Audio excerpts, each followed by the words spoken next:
ममतेविषयीच्या सर्व भावना ज्या एका भूमिकेत एकवटतात ती भूमिका म्हणजे आई.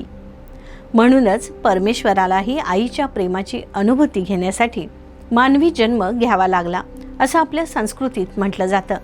जिथे निरपेक्ष प्रेम, ममत्व आणि वात्सल्याची अनुभूती मिळते तिथे त्या रूपाला माऊली म्हणून ओळखलं जातं. मात्र मातृत्व ही केवळ एक शारीरिक प्रक्रिया नाही, तर ती एक सामाजिक प्रक्रियाही आहे.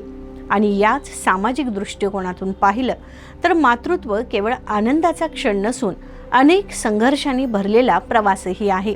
आजच्या बदलत्या जीवनशैलीत अनेक महिलांमध्ये प्रेग्नेन्सीचा विचार उशिरा केला जातो, अगदी 35 वर्षानंतर केला जातो. त्यामुळं वंध्यत्वाच्या समस्या वाढताना दिसत आहेत. शहरातील गल्लीबोळात उघडलेली test tube baby centres, IVF तंत्रज्ञान आणि सरोगसी यासारख्या पर्यायांकडे अनेक जोडपी वळताना दिसत आहेत. या बदलत्या मातृत्वाच्या प्रवाहाबाबत तज्ज्ञ डॉक्टर ज्योत्स्ना देशमुख काय सांगतात पाहूयात. मग हे आपण कसं करू शकतो की जेव्हा मुलगा फक्त परदेशी गेल्यानंतरच त्यांनी स्वतः बनवून खायचं का, आणि जेव्हा तो इथे घरात भारतात असतो त्यावेळेला त्यांनी बिनधास्त ऑर्डर सोडायची आणि त्या मुलीने त्याला सगळं आणून द्यायचं.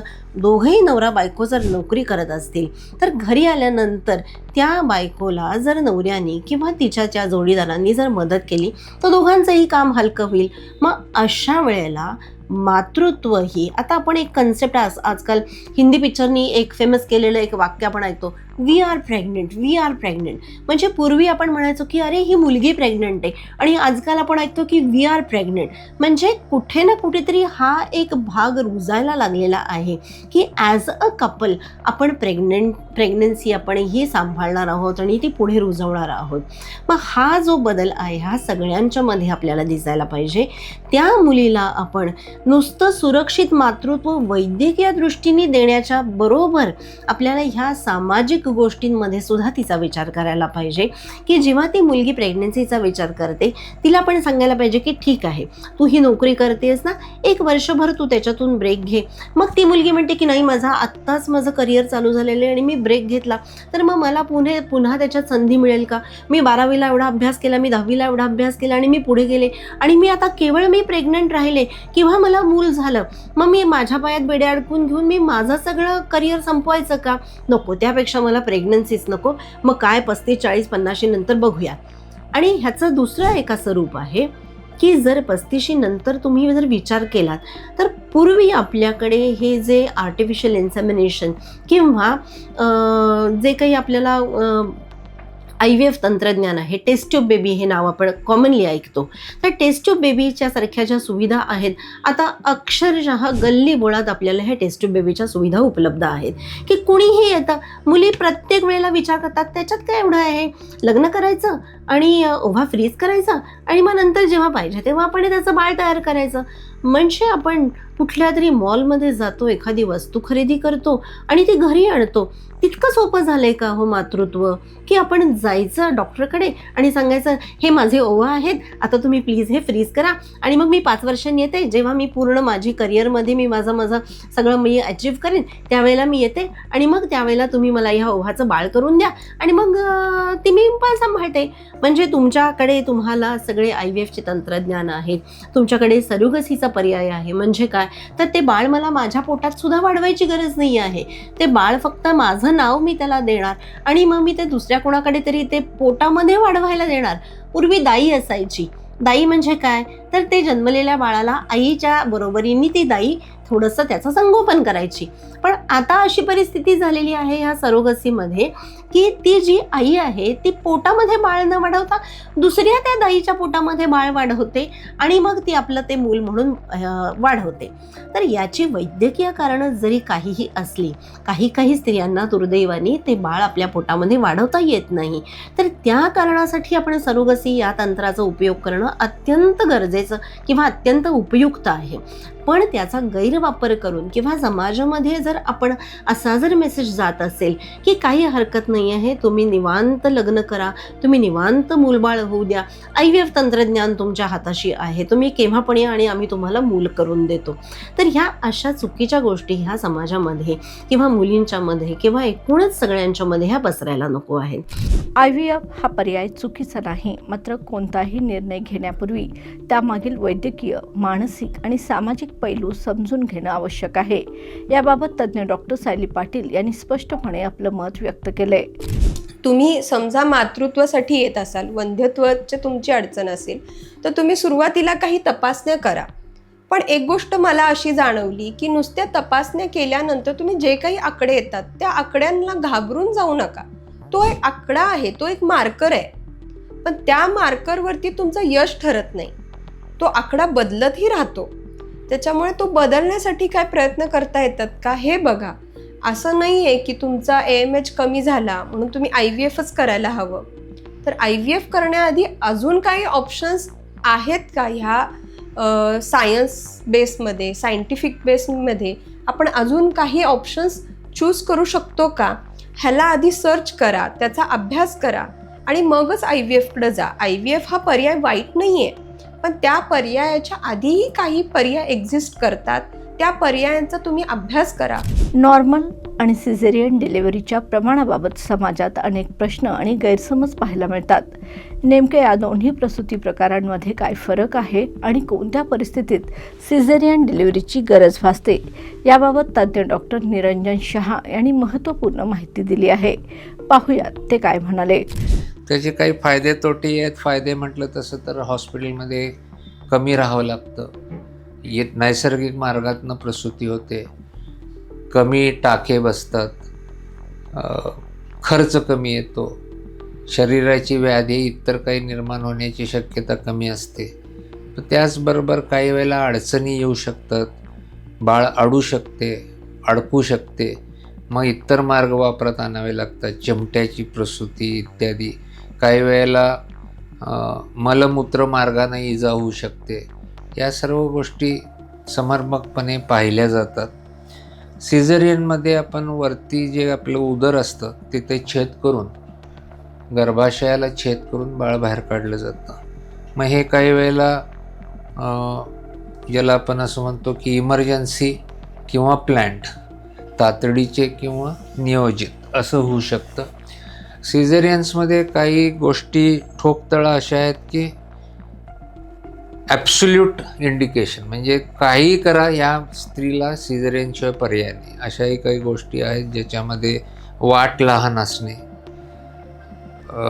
ज्याला आपण वार म्हणतो ती तोंडावर असणे, बाळाला गुदमरणीची अवस्था निर्माण होणे, बाळाची वाढ समर्पक नसणे, स्त्रीचं आयुष्य धोक्यात असणे इत्यादी ज्या काही गोष्टी असतात त्या बघून या बाईला प्रत्येक वेळेला सिझेरियन लागेल का या प्रसूतीपुरतं लागेल असेही फरक होऊ शकतात. उदाहरणार्थ वाट लहान असेल तर ती आयुष्यभर लहानच राहणार आहे. त्यामुळे तिनं 1, 2, 3 जरी घेतले तरी प्रसूती ही सिझेरियनच होणार.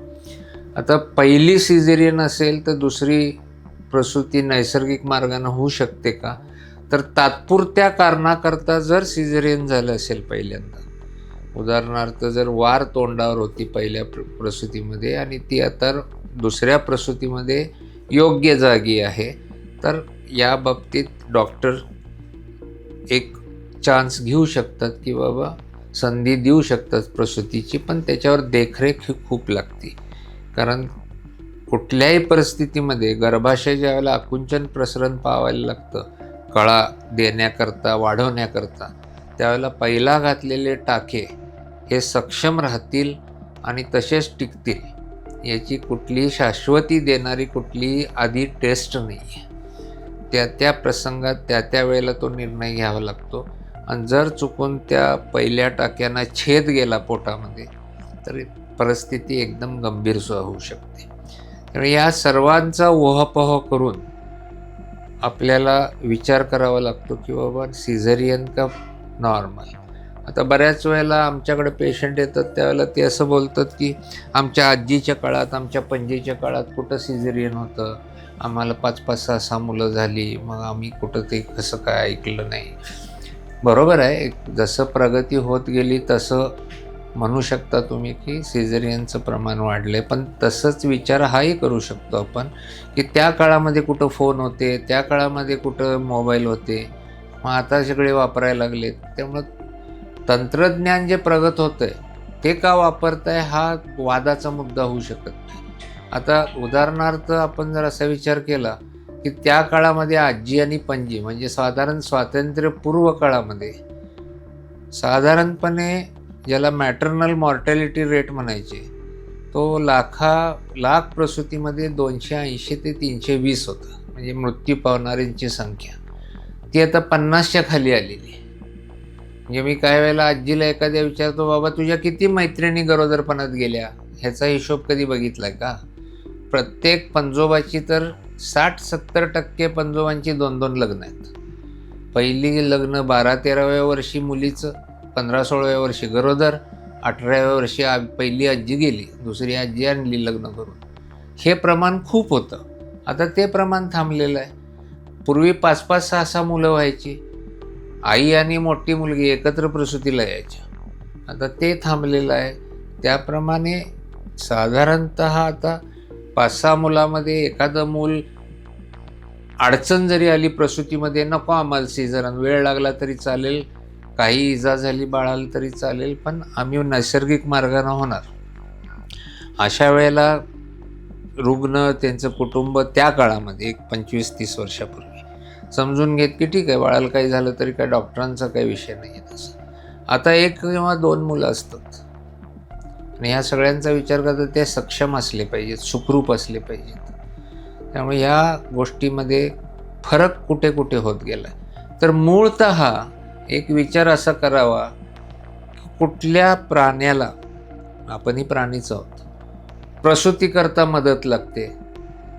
आपण जर मनुष्य प्राणी जर सोडला तर इतर प्राणीवर्ग जर बघितला तर त्यांच्यामध्ये प्रसूतीच्या वेळेला डॉक्टर, दाई, सिस्टर असं कोणी हजर असत नाही, तरी त्या प्रसूती होतातच.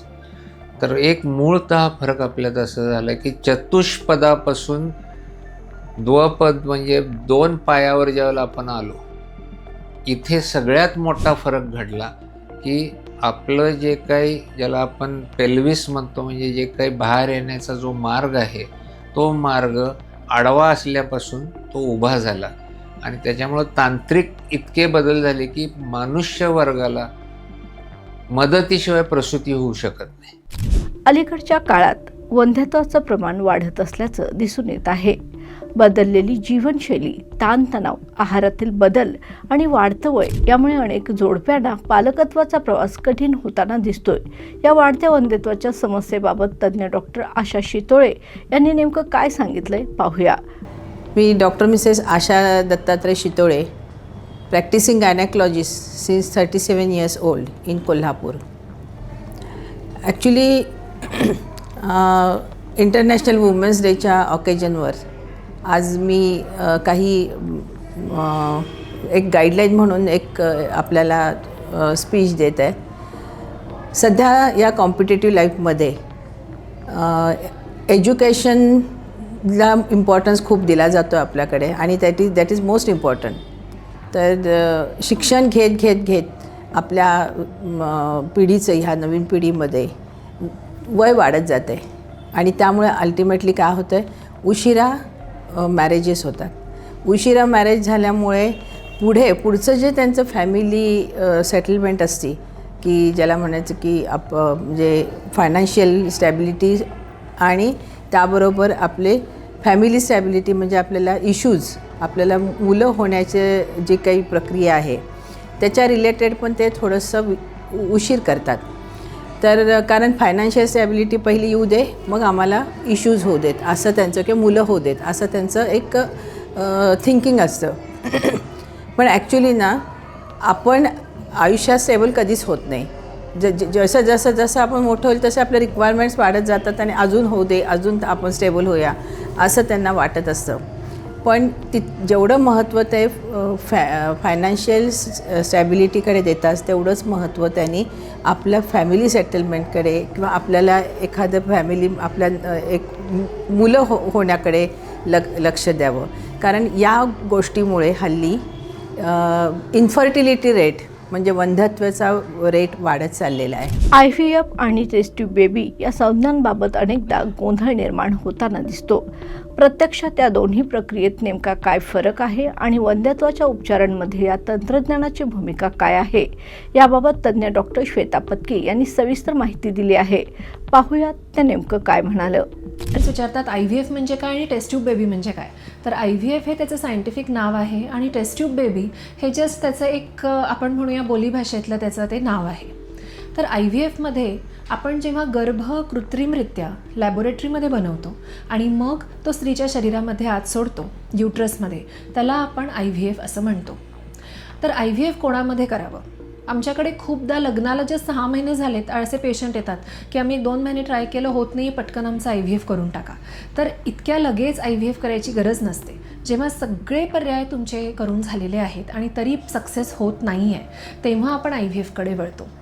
काही कपल्समध्ये मात्र कुठेतरी मोठा प्रॉब्लेम असतो आणि अशा वेळी आम्ही त्या कपल्सना सांगतो की मध्ये कुठेही तुम्ही वेळ घालवू नका किंवा लहान सहान ट्रीटमेंटचा खर्च करू नका, डायरेक्टली तुम्ही IVFकडे वळा. तर ही अशी कोणती कपल्स की ज्या कपल्समध्ये महिलेमध्ये दोन्ही साईडच्या गर्भनलिका चोकअप आहेत, ज्या गर्भनलिका काम करत नाहीत, किंवा ज्या महिलेमध्ये AMHचं प्रमाण म्हणजे शरीरातली स्त्रीबीजं जी आहेत त्याचं प्रमाण खूप प्रचंड जास्त आहे किंवा खूप प्रचंड कमी आहे. अशा एक्स्ट्रीम्स ऑफ AMHला देखील IVF हे खूप चांगल्या पद्धतीने मदत करतं. ज्या कपल्समध्ये हजबंडचा स्पर्म काउंट हा खूप कमी आहे त्यांना आम्ही म्हणतो की तुम्ही IUI किंवा नॅचरल प्रेग्नन्सीमध्ये वेळ न घालवता IVFकडे लगेच वळा. किंवा ज्या कपल्समध्ये सगळं नॉर्मल आहे आणि तरी प्रेग्नन्सी राहत नाही आहे, सगळे पर्याय करून झाले, नॅचरली झालं, IUI झालं, सगळ्या टेस्ट झाल्या, कुठंच काही प्रॉब्लेम दिसत नाही आहे, अशा कपल्समध्ये सुद्धा IVF करा असं आपण सांगतो. बऱ्याचदा काय होतं, लोकांना प्रेग्नन्सीची घाई असते. म्हणजे 7-8 वर्ष लग्नाला झाली, मिस्टर आर्मीत आहेत किंवा मिस्टर काही कारणाने परदेशात आहेत, 1 वर्षातले फक्त 2च महिने सुट्टीवर येतात आणि काही करून आम्हाला ह्या वर्षी हा प्रश्न संपवायचा आहे, असे ज्या लोकांना घाई असते किंवा ज्यांचे लॉजिस्टिक इतर प्रॉब्लेम असतात त्यांना देखील आम्ही IVF निवडा असं सांगतो. तर आता IVF साधारणपणे आपण 2 स्टेप्समध्ये आपण ब्रेक करतो ही ट्रीटमेंट. पहिली जी स्टेप असते त्याच्यामध्ये आपण भ्रूण म्हणजे एम्ब्रिओ बनवतो आणि दुसऱ्या स्टेपमध्ये ते एम्ब्रिओ गर्भाशयाच्या आतमध्ये सोडतो. तर सर्वप्रथम भ्रूण बनवताना नेमकं काय केलं जातं, तर साधारणपणे IVFच्या आधी त्या नवरा बायकोच्या सगळ्या टेस्ट केल्या जातात.